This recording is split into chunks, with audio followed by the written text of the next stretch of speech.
அனைவருக்கும் வணக்கம். Welcome back to my channel.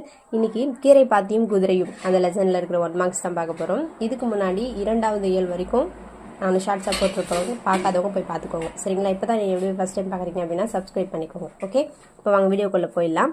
இதில் எக்ஸாம் பாயிண்ட் ஆஃப் வியூ பார்த்தோம்னா, ஒரே பாடலில் 2 பொருள் தோன்றும்படி பாடப்படும் இரட்டுற மொழிதலும் அவற்றுள் ஒன்று. ஓகேங்க, இதனை சிலேடை என்று கூறுவர். இரட்டுற மொழிதலை சிலேடை என்று கூறுவர் அப்படின்னு சொல்கிறாங்க. சரிங்களா? ரொம்ப ரொம்ப இம்பார்ட்டன்ட். இது எழுதினவங்க யார் அப்படின்னா காலமேக புலவர். இந்த லெசனுக்கான சொல் பொருள் பார்த்துருவோம்.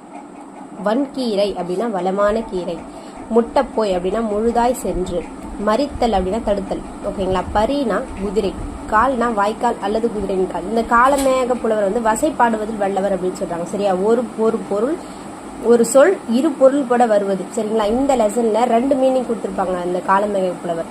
சரிங்களா? ரொம்ப ரொம்ப இம்பார்ட்டன்ட் இது. இதுல இரட்டுற மொழிதல் இடம்பெறும். இரட்டுற மொழிதல சிலேடை அப்படின்னு சொல்லுவாங்க. ரொம்ப ரொம்ப